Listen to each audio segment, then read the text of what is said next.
Meu nome é Keiliane. Casei-me com Eduardo, que tem a mesma idade que eu, aos 28 anos. Levávamos uma vida muito normal por 2 anos. Meu marido, que fundou sua própria empresa ainda jovem, era presidente de uma pequena companhia, e eu respeitava seu trabalho árduo. Eu trabalhava em uma empresa renomada, mas queria apoiá-lo tanto em casa quanto no trabalho, então considerei mudar para a empresa dele. Contudo, meu marido disse: "Não quero que você se sacrifique." Aceitei suas palavras com gratidão. Não tinha queixa sobre meu amável esposo. Mas minha sogra, Vera Lúcia, me preocupava.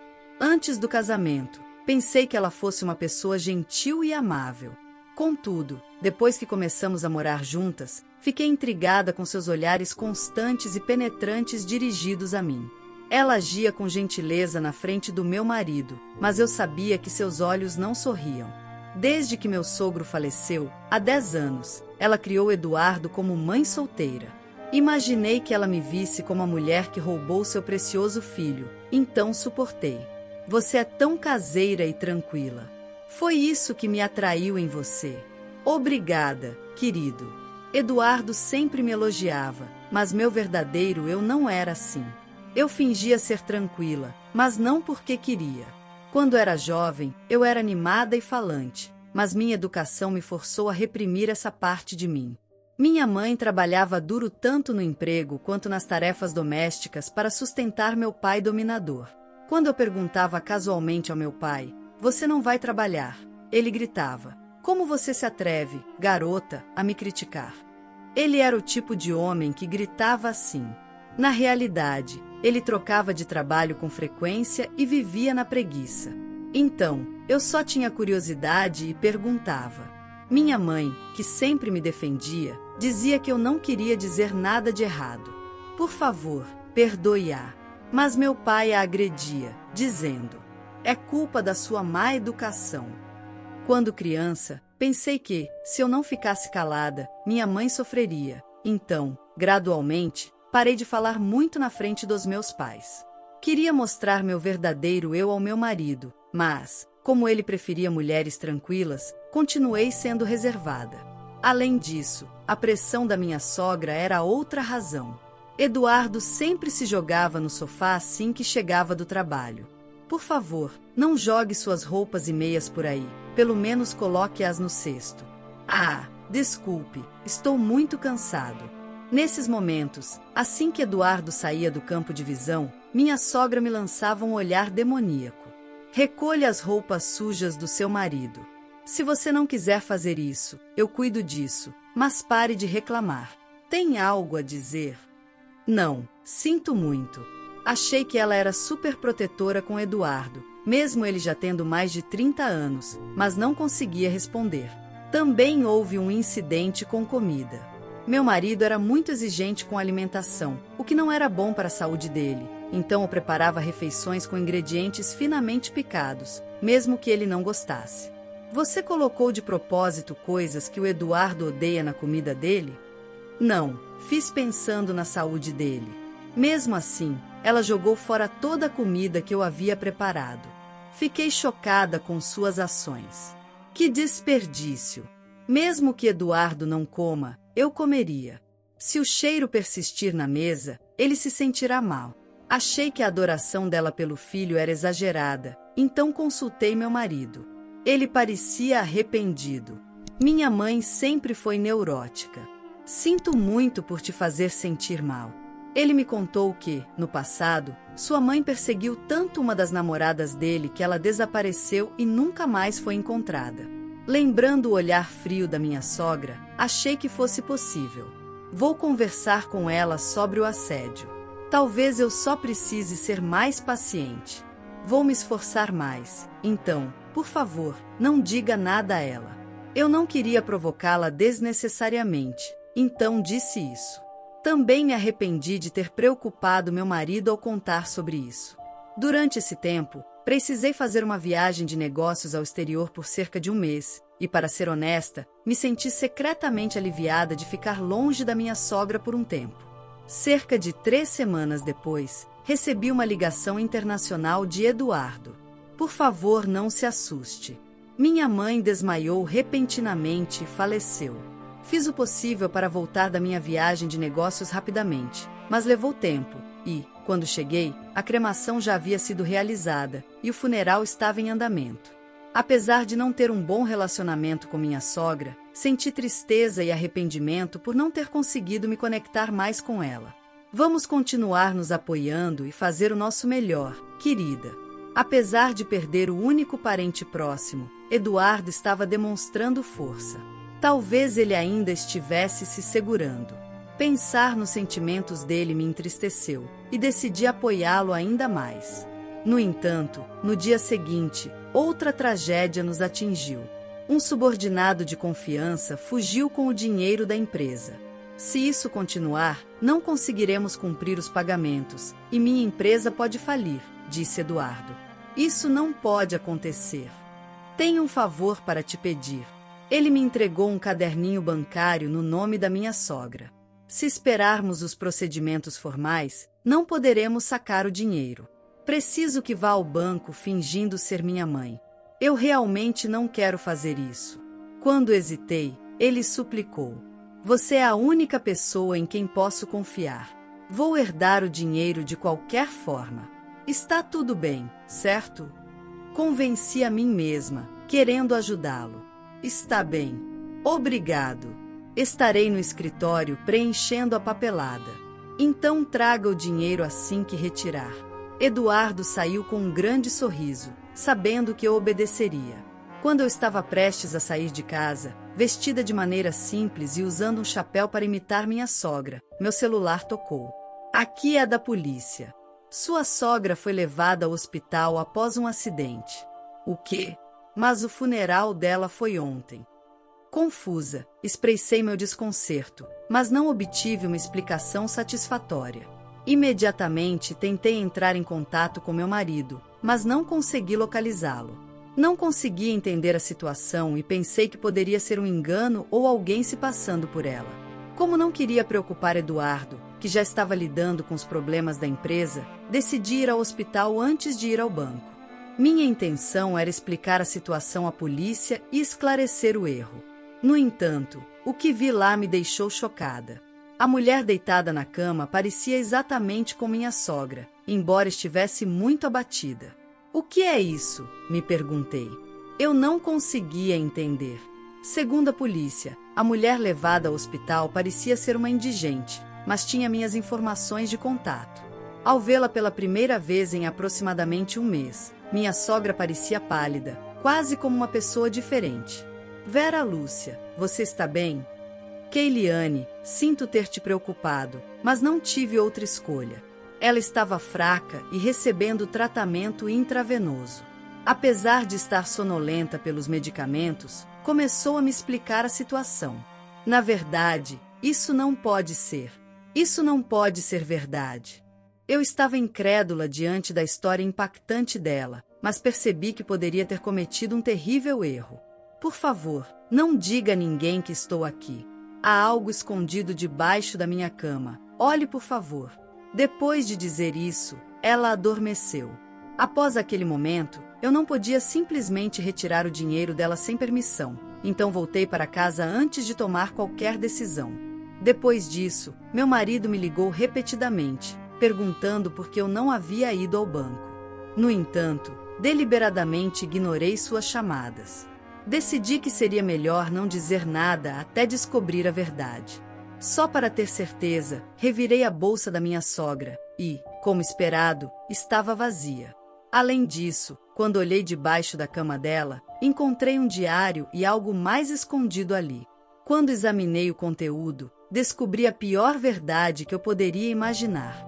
Querendo saber mais detalhes, levei tudo comigo e voltei ao hospital. Quando cheguei ao quarto, minha sogra acabava de acordar.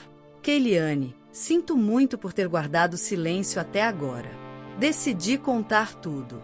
Por favor, me perdoe. Ela me revelou a verdade e senti meu corpo ferver de raiva. Peguei meu celular e liguei para Eduardo diretamente do quarto do hospital. Tenho tentado falar com você repetidamente, mas você não atendeu. O que você está fazendo?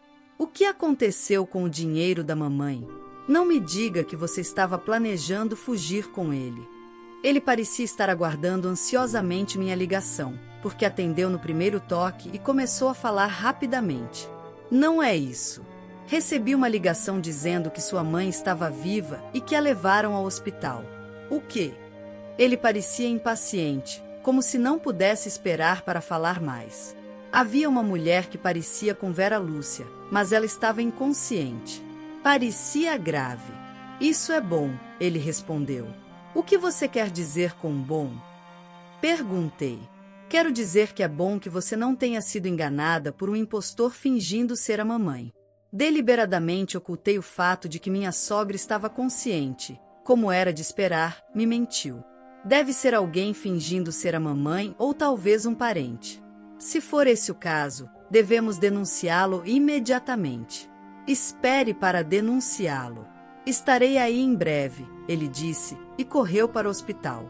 Cerca de 15 minutos depois, ao vê-la deitada na cama com os olhos fechados, ele disse: "Isso é diferente, deve ser a irmã da mamãe." Ele começou a dizer isso pensando que ela estava inconsciente. "Você é uma pessoa desprezível. Sei que tentou matar Vera Lúcia", disse a mulher. "O quê? Do que você está falando? A mamãe já faleceu." Nesse momento, minha sogra se sentou na cama e disse: "Estou viva." Ao ver isso, Eduardo gritou e recuou, visivelmente assustado. "Eu tinha medo de você e fiz o que você disse, mas não posso mais fazer isso." Contei tudo para Keiliane, então se prepare. "Quem é você?" "Minha mãe já está morta." Eduardo tentou inventar desculpas, mas seus olhos se moviam rapidamente. Seu rosto estava pálido e ele tremia, deixando claro que estava mentindo. "Na verdade, logo depois que eu saí para minha viagem de negócios, minha sogra disse que Eduardo tentou matá-la, então ela fugiu de casa. Ela não conseguiu levar sua carteira nem o caderninho do banco e ficou sem dinheiro algum. Ela sabia os meus contatos, mas não me ligou porque não queria me envolver. Com tanta fome, ela desmaiou em uma estrada movimentada, e pensaram que era um acidente de atropelamento e fuga. Assim, a levaram para o hospital." Depois de ouvir isso, o rosto de Eduardo ficou vermelho. "Que benefício eu teria em tentar matar a mamãe?" perguntou ele. "Sei que você tentou matá-la pelo dinheiro do seguro, enquanto eu estava fora em uma viagem de negócios." "O quê? Como presidente de uma empresa, por que eu iria querer o dinheiro do seguro dos meus pais?" "Você ainda pode dizer isso depois de ver isto?" disse eu, tirando um gravador da minha bolsa. Era algo que minha sogra tinha colocado ao lado da cama dela, junto com seu diário, gravando suas interações com Eduardo. Quando apertei o botão de reprodução, ouvi a voz da minha sogra dizendo: "É verdade que você disse que a matou?" Ela se referia a Biana, a ex-namorada de Eduardo. "Então, eu te disse que era verdade. Você não queria acreditar, não é?" Eduardo respondeu, rindo baixinho. Na verdade, a empresa de Eduardo estava no vermelho desde sua criação. Ele vinha esgotando as economias e os bens de Biana, que ela havia herdado de seus pais. Quando Biana percebeu que tinha sido enganada, exigiu o reembolso. Durante uma discussão, Eduardo a golpeou na cabeça com um amaciador de carne da cozinha, matando-a. Naquele momento, minha sogra estava fora. Quando voltou para casa, encontrou o amaciador de carne manchado de sangue e perguntou a Eduardo sobre aquilo. "Foi isso que usei para matá-la", ele disse. Mas minha sogra não havia visto a cena do crime com seus próprios olhos, e por isso, ficou incrédula. Contudo, Biana nunca mais apareceu, e logo depois, Eduardo se casou comigo. Para descobrir a verdade, minha sogra colocou uma gravadora de voz e fez perguntas a Eduardo. Ela tentou persuadi-lo a se entregar, mas ele a ameaçou. "Se você contar isso à polícia, farei o mesmo com você." Ela estava aterrorizada com a verdadeira natureza do filho, que parecia gentil na superfície. Por medo, ela fez tudo o que ele mandou.